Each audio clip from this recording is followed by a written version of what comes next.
Here comes another Abraham Lincoln marker and statue. Here's just a timeline of Abraham Lincoln from the time he ran for president, or ran for political office. At first he ran for political office in the Illinois General Assembly, but was unsuccessful in 1832. And it's just a timeline of that. And then, you know, of course, his debates that he had with Stephen Douglas in the race for the Senate seat. He was elected in 1860 as the 16th president of the U.S.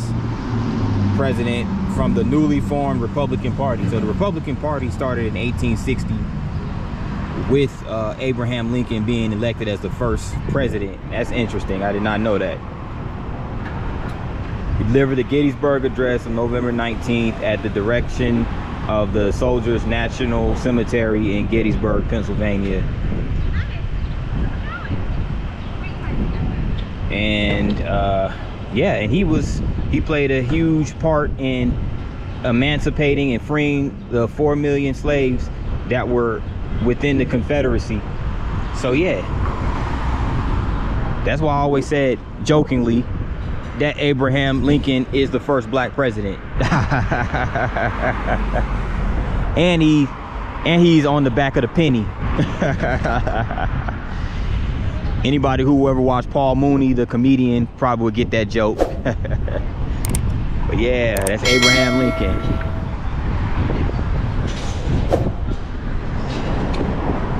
If you ask me, he's probably like my favorite president. Like, I mean, that was like in history, like from a historical standpoint. Like, out of all the presidents we read about in history class, he was the one that stood out the most to me, that I was always fascinated by.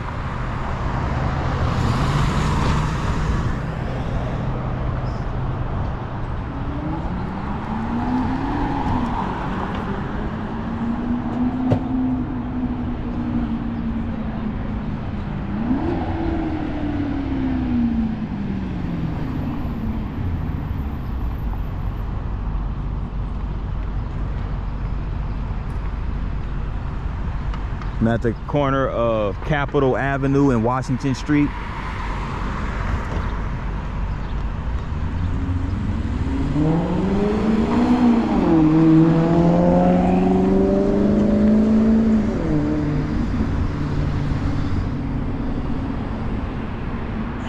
As I continue down the Indianapolis Cultural Trail.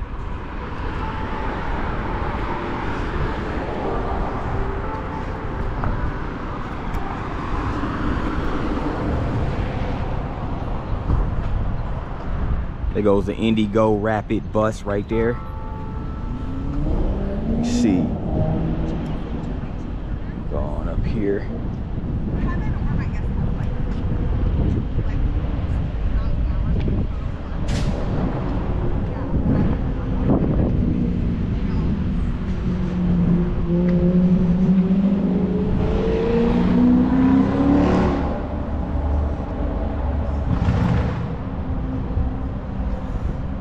Nice statue right here.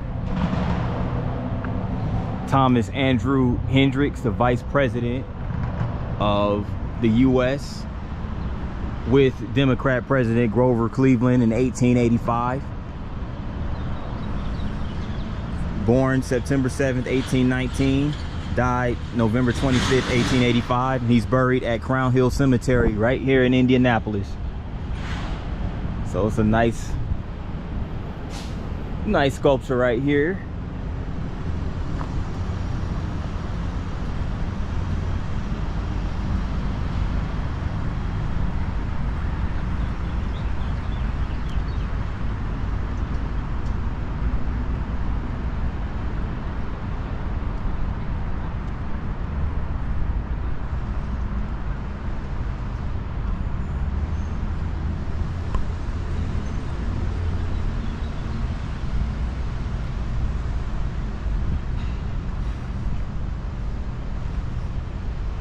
The Lincoln funeral train. In the rain, Lincoln's coffin was escorted along crowded streets lined with soldiers to Old State House located here. Reports say at least 50,000 people viewed Lincoln's open casket in the rotunda. Wow.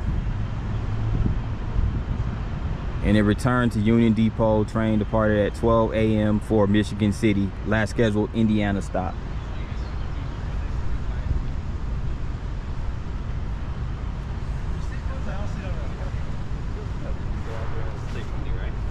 Somewhat, but I think so Lincoln's casket was transported through the streets of Indianapolis en route to his burial, his final resting place in Springfield, Illinois. And that being said, we are right here at the Indiana State House, or the Indiana State Capitol building.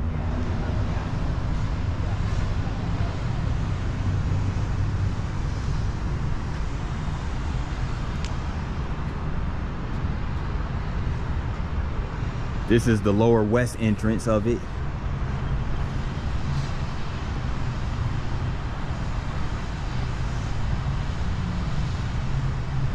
As I'm gonna go around and go to the front.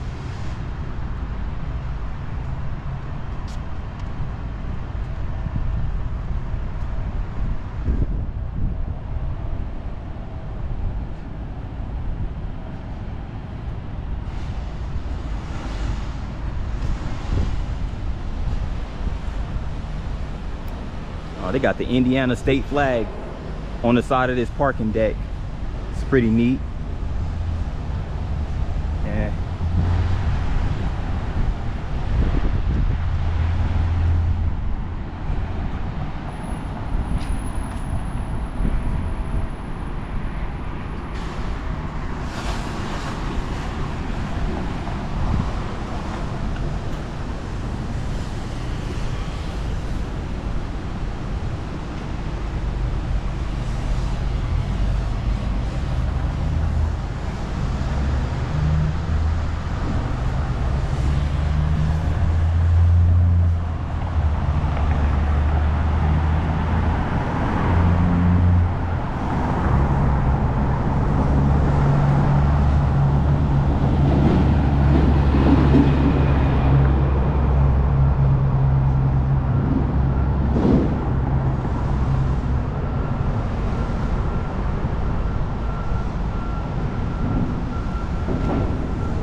This is the state capitol, the front of the state capitol building of Indiana.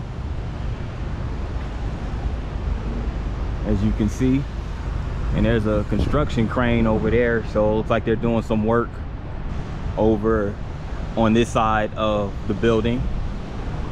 And here goes a statue that sits right in front of the building.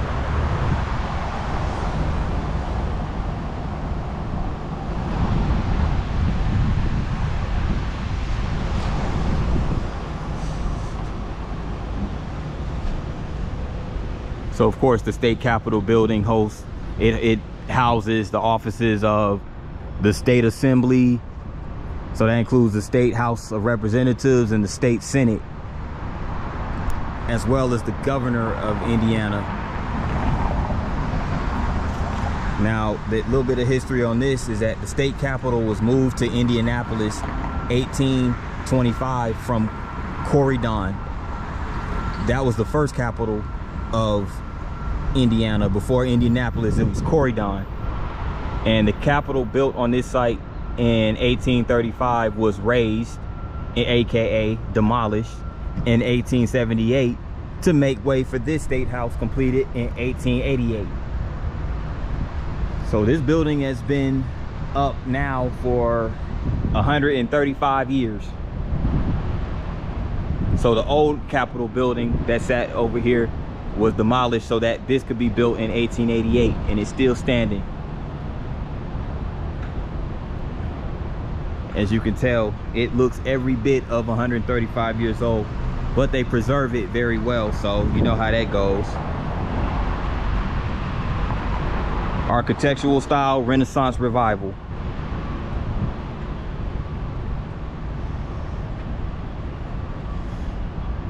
which is different than Greek revival, as it draws revivals, it draws different styles from different architectural styles across Europe. But yeah, that is the state capital.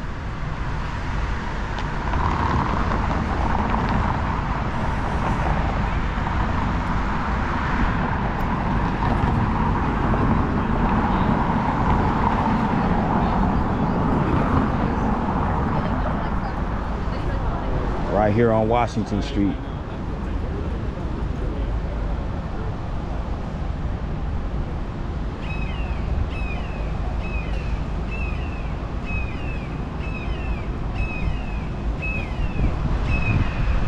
Get one last look of this view right here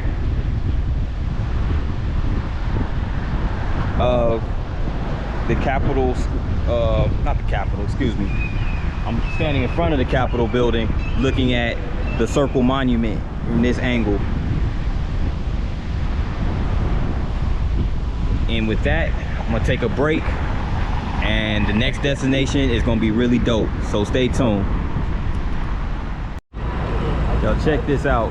I was walking down this pedestrian walkway, and there was a series of food trucks and different vendors, and I happened to run across this particular one because it's so hot out here. I got me some shaved ice, and the name of the business is called Moo and Lou Frozen Treats and More. So this is really innovative because not only do they have the food truck, they also have this machine right here where you can pick out your flavors.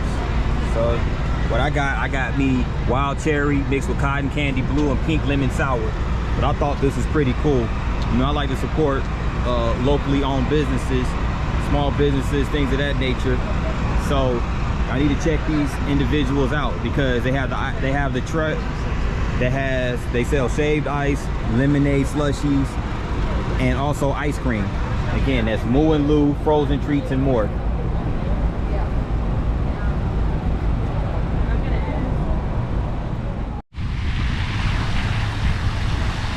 Check this out. It's a bunch of deer and antelope.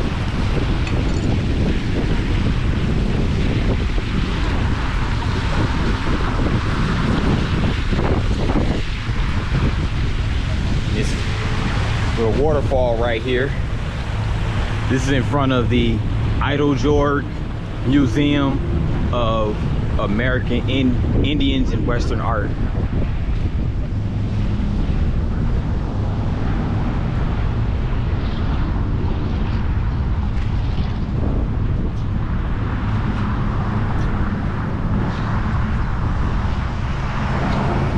That's the Idle-George Museum.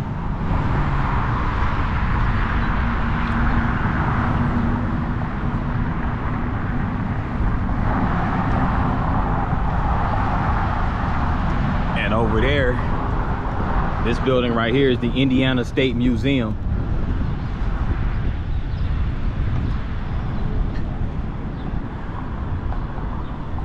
They also have an IMAX theater in there as well.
I am now on the grounds of White River State Park.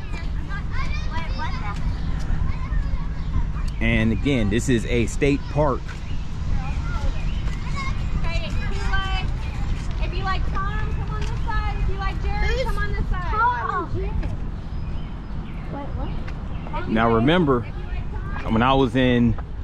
when you saw my second Nashville video, I went to the Bicentennial Capital State Mall Park, or Bicentennial Capital Mall State Park. And I said during that time, I didn't know that there was a state park that existed right in the heart of the city. Now, Indianapolis has a state park as well. Again, this is White River State Park, right on the banks of White River, which runs through downtown Indianapolis. So it's a nice little area to jog, walk. This is essentially like a canal, and there's a pedestrian bridge right there.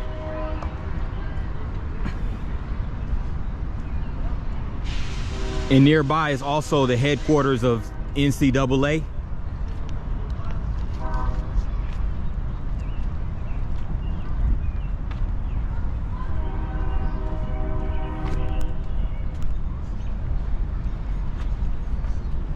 And what's cool about today is that it's in the low 80s, so it's a really nice day to go walking, and it's a little breeze in the air as well. So it's a beautiful day to go walking for sure. Come out here in this park, meditate, yoga, do all type of spiritual exercises.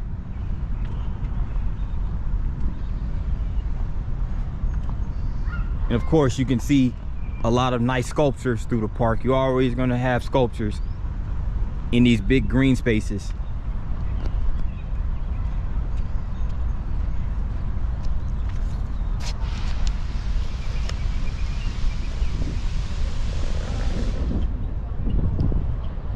Now this one is called The Totem by Ronaldo Paluzzi, 1927. It's a nice sculpture.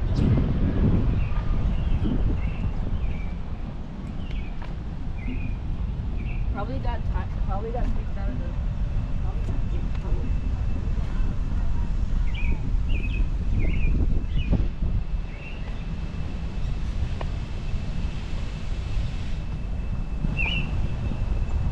And I believe this here is the NCAA building, the NCAA headquarters building. Again, you have the brick paved streets right here, and you have the brick paved sidewalk, rather. I said street, I meant to say sidewalk. And this is the Hall of Champions right here in the NCAA building.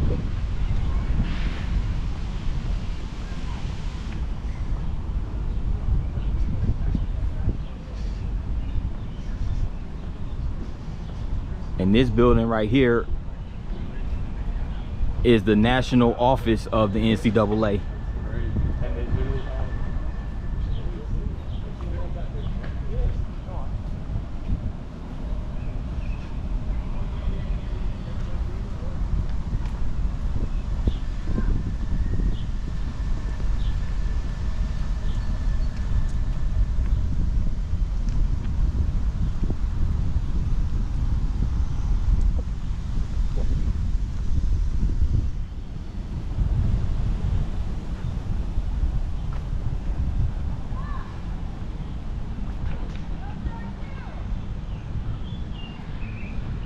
So White River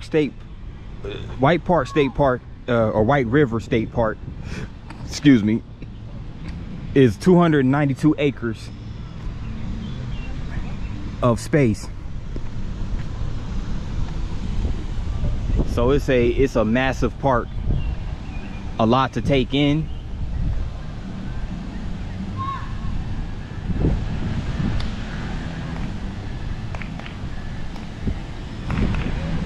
As you can see, the good people over here doing like yoga exercises, I believe.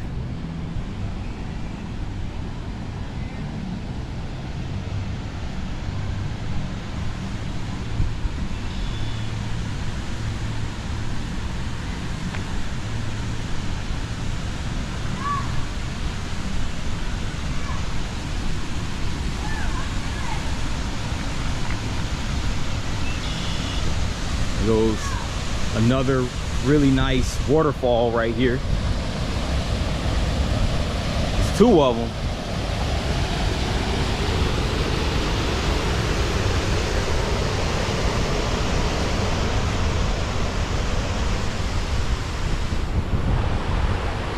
And right over here is the White River.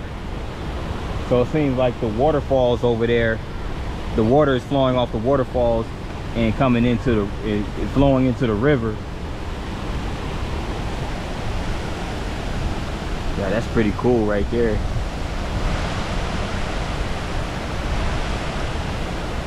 Just hearing that river flow, the sound, the ambient sound is just very relaxing. You could actually go to sleep off of that. It can lull you to sleep for sure. That's how relaxing it is.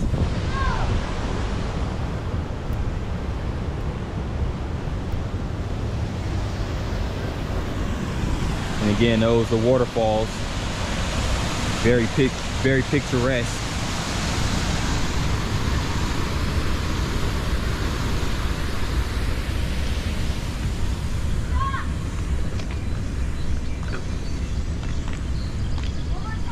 Y'all excuse me if you hear a little slurping.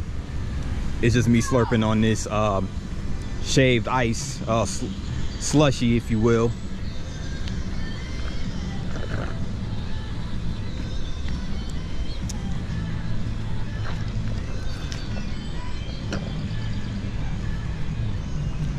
Just trying to stay hydrated out here in this sun.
And there goes the view of the city right there. You know, I always like getting the view of the city from these parks.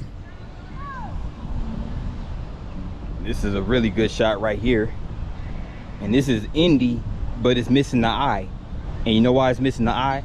Because somebody can actually stand right here, a person could stand right here and fill in for the eye and actually take a picture.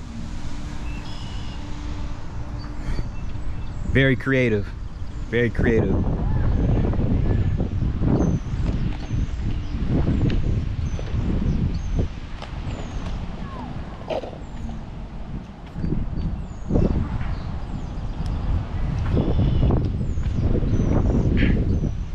Another nice view of the river. Beautiful white river as it flows through the city.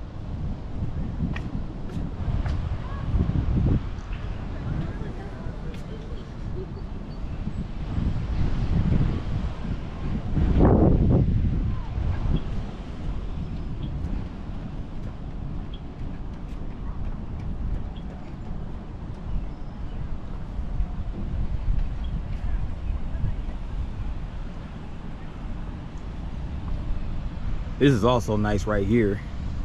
It's called the Hurricane by Raymond Katz of Pontiac, Michigan. So the meaning of this is the manipulation of form and space to create visual balance using rhythm, action, and movement combined to create compositions that convey the implied energy found in my work and expressed in my current installation, Hurricane. Okay. So it's about the evolutionary process and combining rhythm, visual balance, and space. So again, another brilliant art piece by a brilliant artist that has meaning in the human experience.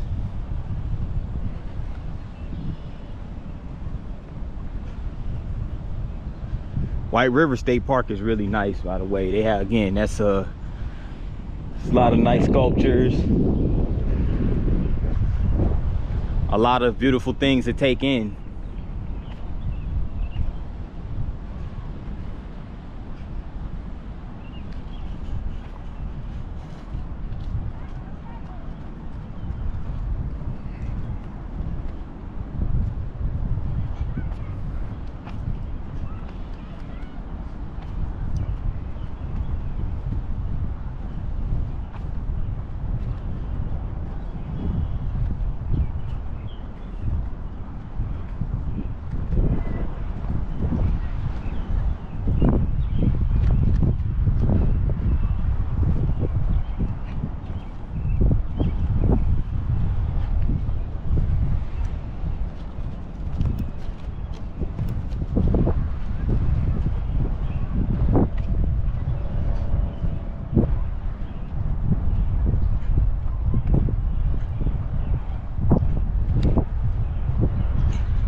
Steel sculpture, stainless steel sculpture, New Beginnings by Kenneth Chastain of Franklin, Indiana. So he's from the same state. New Beginnings as well, with 304 high quality stainless steel pieces from Belvedere Paper Mill Company that was once south of White River State Park's amphitheater. Oh, it's an amphitheater? Oh, wow, okay. But yeah, there was a paper mill that was not too far from here where the stainless steel material came from to construct that sculpture. So that's really nice.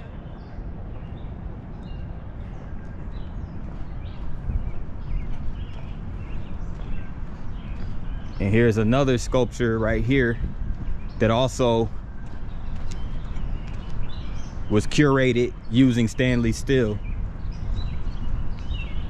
And this one is called Intergalactic by Nathan Pierce of Cape Girardeau, Missouri.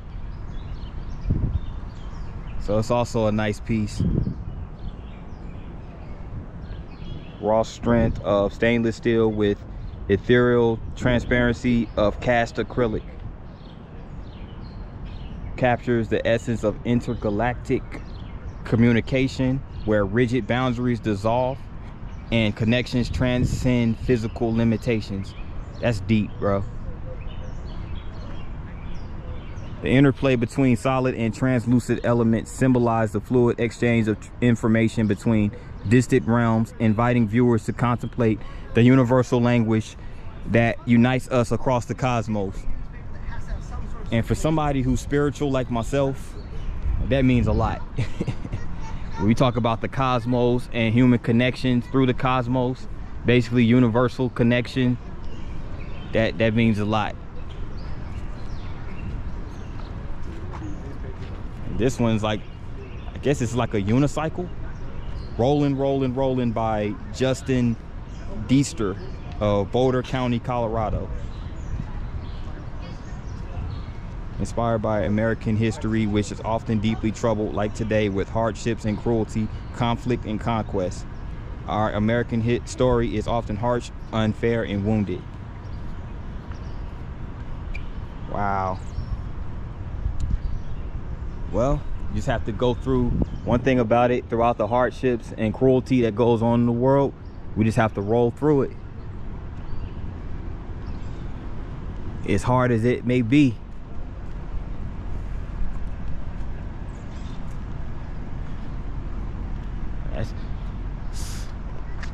What's this, like a bull? A bull made out of, what is that? It's the American bison. William Arnold, the sculptor. I wonder what that is. It's like, oh, it's barbed wire. It looks like barbed wire, yeah. It's an American bison sculpted out of barbed wire. And again, the sculptor is William Arnold. That's dope. That is really cool right there. It's nice that you have these artists and sculptors who can become innovative using raw materials.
And here's the side of the Indianapolis Zoo, which is actually, the entrance is further south.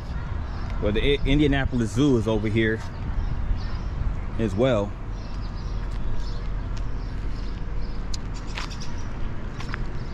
I'm gonna make my way back.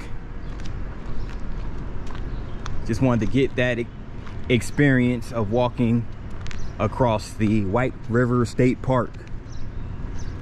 Very relaxing place to hang out. Bring the family, bring the kids, bring yourself, bring that significant other. It doesn't matter. Just come on out here and just, you know, take in the scenery, take in the sun, soak up the sun, all that good stuff.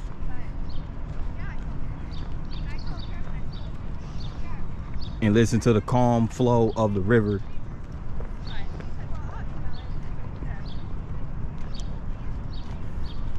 You know, depending on where you are in the park, you can get a nice view of the downtown buildings. I heard that. I get mine too. No, because Harry has been here.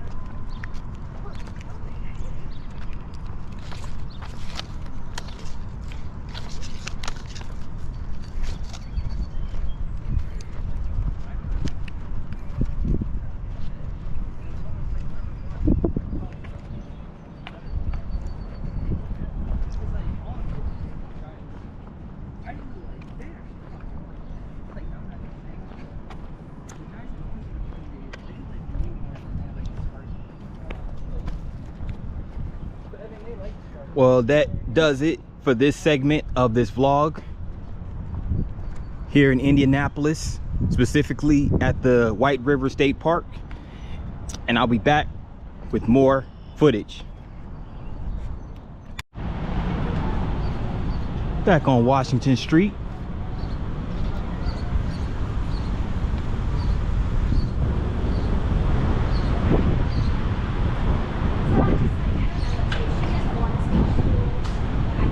It's like the arts district of Indianapolis.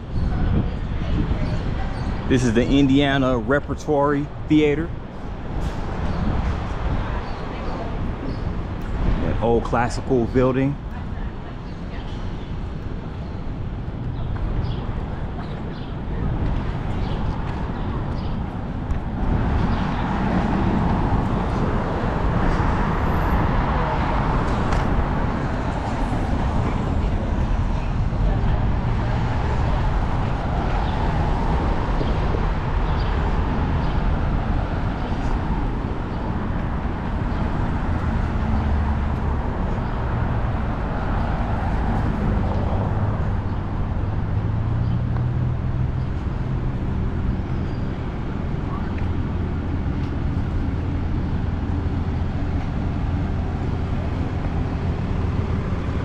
Indianapolis Arts Garden.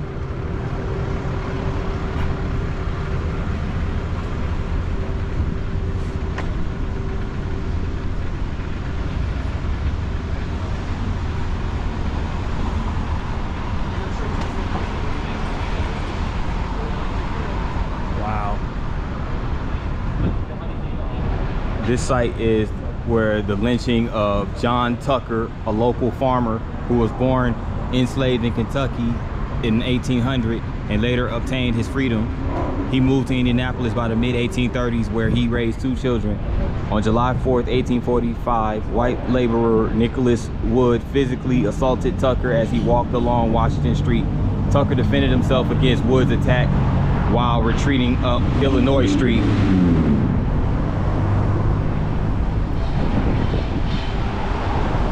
A large crowd watched as Wood and 2 other men beat Tucker to death here. Wood was convicted of manslaughter, a rarity in an era when black Hoosiers could not testify in court. Wood served 3 years in prison. The others served no time. Lynchings in Indiana from the mid-1800s to 1930 intentionally terrorized black communities and enforced white supremacy. That's crazy, man. So incidents like that didn't just happen like in the deep south, it also happened in the Midwest, like out here in Indianapolis. And in some, it happened up north too. It was all over. That's crazy, man.